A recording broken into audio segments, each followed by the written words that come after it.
Hey guys, it's Carmel, and today I want to talk to you about goal setting. So, something I want you to understand about goal setting is it adds dimensions to your life, and also it gives you directions. Goals are like a roadmap to your life, and we'll talk a little bit more about that. Goals also add purpose to your life, and it gives you the opportunity to experience the power of your imagination. Imagination is very powerful. Think about this. Imagination cures diseases. Imagination builds cities. Imagination develops careers. Most of the things that are created in life are a result of someone having an imagination. Of course, there's also research and education and all those things with it, but that ingenuity and being able to think out of the box also helps out with that. So your goals, they should motivate you. Don't set goals that are easy or just not motivating. Make sure that your goals are goals that make you want to get up out of the bed in the morning and hop right to it. So they should be connected to your values and your priorities as well. If your goals are not connected to what's important to you, you're probably not going to achieve them, nor are you going to be motivated by them. So many of you have maybe heard about the SMART method to achieving goals or to setting goals. So I want you to consider that approach to setting goals. S for specific. Your goal should be specific because they're kind of like a roadmap. Think about this. If you read a roadmap to get from one place to the next and it wasn't specific and you had to guess at some of the steps, you probably won't reach your destination, or it's going to be very stressful. It's going to add difficulty to the journey and a whole host of other possible problems. So make sure that your goals are specific. And then also measurable. Make sure that they're precise, all right? Like the amount. So say it's relative to savings.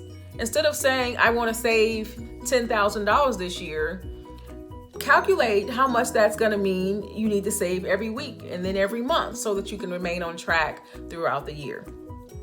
Make sure that your goals are attainable. Make sure it's possible. So if you're 38 and you are currently making $40,000 a year and you set a goal to be a millionaire by 40, that's pretty unrealistic and possibly unattainable. So try and be more realistic with your goals. And if you are in a situation that you could go from $40,000 to $1 million within 2 years, then that's fine. Just make sure you write out the steps as to how you're going to get there. And then also relevant. For some people, relevant is really difficult because you have to understand, it's like I said earlier, your goals need to be related to your life's purpose, your values, your priorities. You don't want to set just goals just for the sake of setting them, or maybe because you saw someone else set the same goal and it worked for them. So make sure that they are very relevant. And then also timely. Make sure that you have a deadline for your goals. So like I said, you want to save $10,000. Well, in what time frame?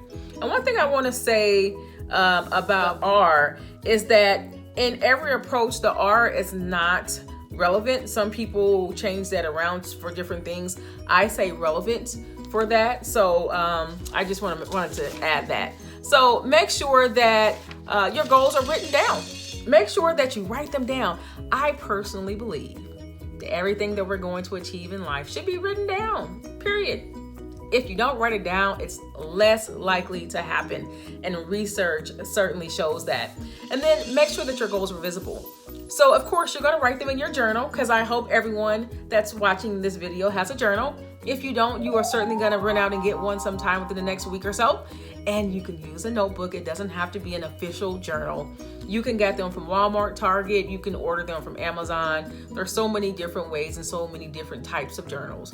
So, and during this challenge, I will be giving out a journal or two.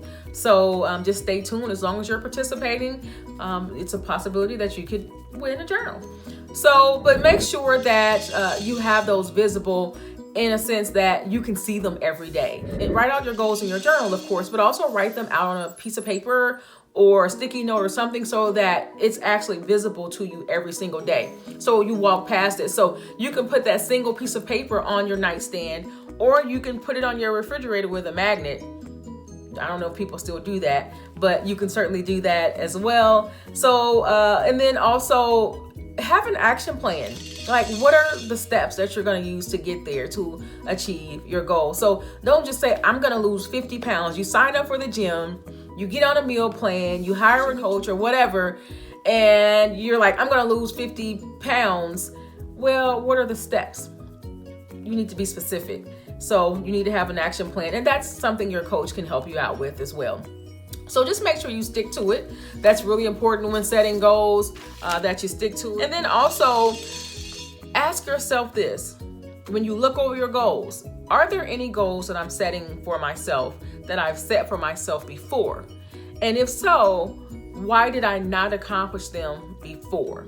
Or if you did accomplish them before, but you've gone backwards, or somehow you have undone the results, what occurred? And what are you going to do to make sure that you achieve the goal this time? What's going to be different? Or what are you going to do to make sure that you don't go backwards this time? So say you saved the money that you wanted to save, and now you're back to no savings. What happened?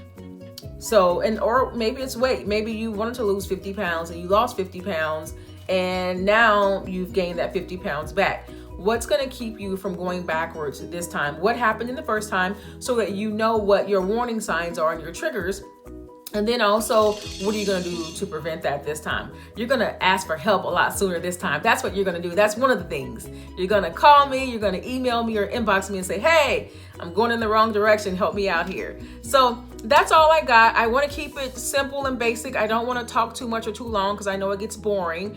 I want you to hang in there, and I want you to have fun. I want you to see some transformations and positive changes in all of the major areas of life. Hang in there with me. Let's get going.